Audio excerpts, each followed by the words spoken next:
Shalom, saudaraku yang dikasih dalam Tuhan. Bagaimana kabar saudara hari ini?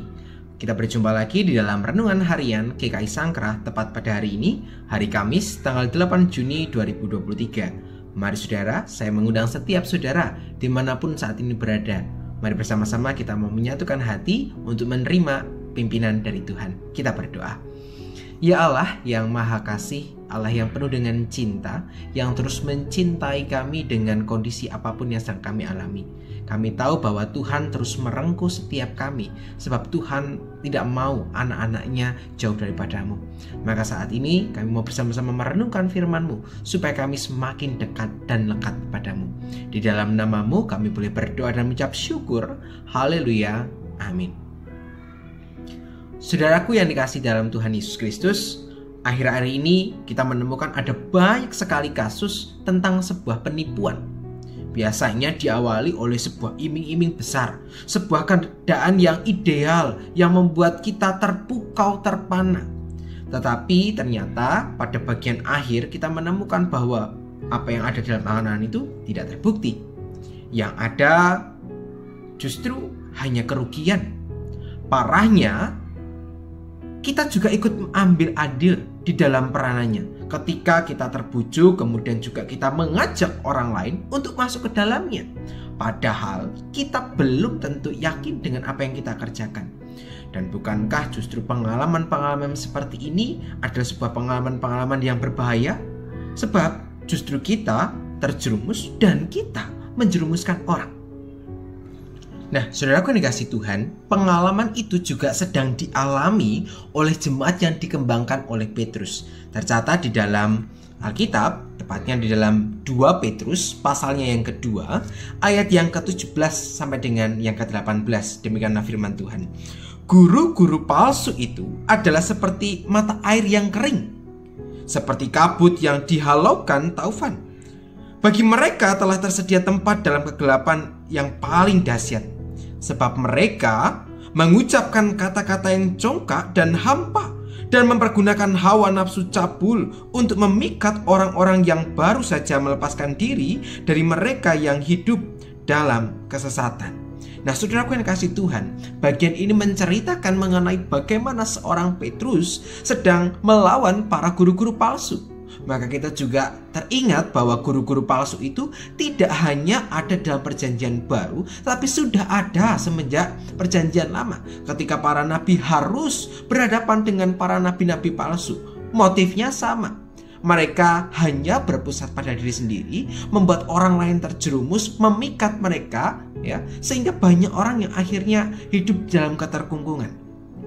Pada bagian ini Petrus mengatakan bahwa guru-guru palsu itu seperti mata air yang kering, yang kosong.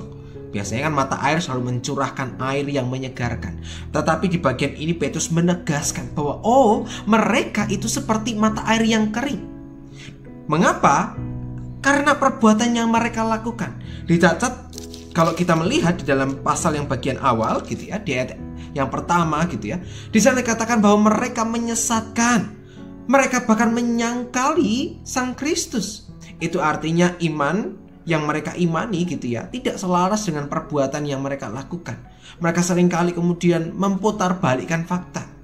Terlebih dikatakan dalam ayat yang kita baca tadi, bahwa mereka hidup itu dipenuhi oleh hawa nafsu. Mereka tidak bisa mengendalikan egonya, mereka tidak bisa mengendalikan dirinya, sehingga mereka dipenuhi oleh hawa nafsu. Sehingga mereka tidak hidup seperti cara yang Allah kehendaki.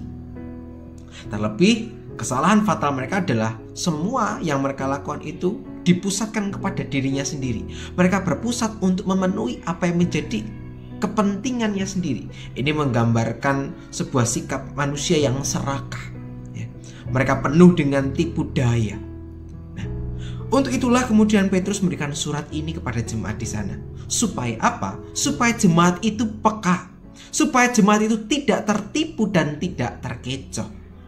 Kembali, narasi yang diungkapkan oleh Petrus adalah mengajak mereka untuk benar-benar dekat dengan Allah, merasakan kehangatan bahwa Kristus kuasanya itu tidak membelenggu orang, tetapi justru mendamaikan dan menjadi berkat. Apa yang kemudian firman ini ingin menyapa kita? Bukankah kalau kita mencoba melihat di akhir-akhir tahun ini semakin banyak ajaran Kristen yang disesatkan. Salah satunya juga karena kita sendiri, di mana kita kurang literasi, kurang memahami, sehingga pengetahuan kita tentang kekristenan itu sangat terbatas, sehingga membuat kita ikut tersesat di dalam arus itu. Nah, saudaraku yang terkasih dalam Tuhan, bagian ini juga memperlihatkan kepada kita bahwa terkadang ketika ada narasi yang penuh kesesatan itu, kita terlibat di dalamnya. Contoh paling nyata adalah ketika kita menyebarkan kabar-kabar hoax. Kita memberitakan, oh Kristen itu seperti ini. Padahal pada kenyataannya, hal itu tidak benar. Tapi ketika kita men-share kepada orang lain, kita membagikan gitu ya, bukankah itu justru memperlihatkan bahwa kita ikut andil dalam ketersesatan? Kita membagikan pengalaman yang membuat orang lain kemudian menjadi tidak terberkati, menggambarkan bagaimana Allah yang begitu kejamnya, Allah yang begitu bengisnya gitu ya, sehingga membuat orang yang mau mengenal Kristus menjadi takut. Apakah gambaran Allah kita adalah seperti itu? Tentu tidak. Maka bagian ini ingin mengajak kepada kita untuk kita benar-benar menaruh identitas kita di bawah Sang Pemberi identitas. Artinya kita benar-benar mengalami Kristus terlebih dahulu, sehingga pengalaman akan pengenalan Kristus itu mengajak kita untuk benar-benar menjadi berkat bagi orang lain. Bagaimana caranya? Salah satunya adalah dengan kita mengenali firman Tuhan dengan sungguh-sungguh. Kita meminta pimpinan Roh Kudus untuk membantu kita dalam memahami kebenaran firman itu. Kita juga bisa ikut di dalam pemahaman Alkitab yang diadakan gitu ya. Supaya apa? Supaya kita benar-benar mengetahui apa yang menjadi kebenaran firman Tuhan itu. Ya, bahkan tidak salah juga untuk kita bertanya kepada pakar-pakar. Kini sudah banyak lulusan-lulusan teologi, para pendeta gitu ya. Kita bertanya kepada mereka, supaya apa? Supaya kita benar-benar dipenuhi oleh pengetahuan, supaya literasi kita semakin banyak, sehingga ketika ada tersesatan, kita bisa ambil suara. Oh enggak, ini salah. Dan kita harus berani untuk menyatakan sikap, supaya kita sendiri tidak salah dalam memahami. Itulah yang ingin firman Tuhan hari ini sampaikan kepada kita. Setiap kita diundang untuk benar-benar menaruh identitas kita di bawah Kristus, supaya orang-orang yang mengenal Kristus, yang mencoba mengenal Kristus, tidak mengalami ketersesatan. Dan semua kita hantarkan untuk terus memuji dan memuliakan nama Tuhan. Biarlah firman hari ini boleh meneguhkan setiap pengalaman hidup kita. Mari bersama kita menutup perenungan kita di dalam doa. Kita berdoa. Sungguh Tuhan, kami sadar bahwa seringkali kami ikut ambil adil dalam ketersesatan. Kami memberitakan kabar yang tidak valid, tidak benar. Bahkan salah satunya adalah ketika firman Tuhan itu mengajak kami untuk berbuat baik, tetapi di dalam kehidupan kami tidak bisa mewartakan itu, tidak bisa mewujudkan dalam perkataan dan tindakan. Maka ajarlah setiap kami, mampukanlah setiap kami untuk benar-benar menjadi alat kemuliaan-Mu. Kami mau untuk Tuhan pakai. Berfirmanlah dan berkuasalah atas seluruh kehidupan kami. Terima kasih ya Bapa, inilah seluruh doa kami yang boleh kami naikkan hanya di dalam nama-Mu, Tuhan kami Yesus Kristus. Kami berdoa dan ucap syukur. Haleluya. Amin.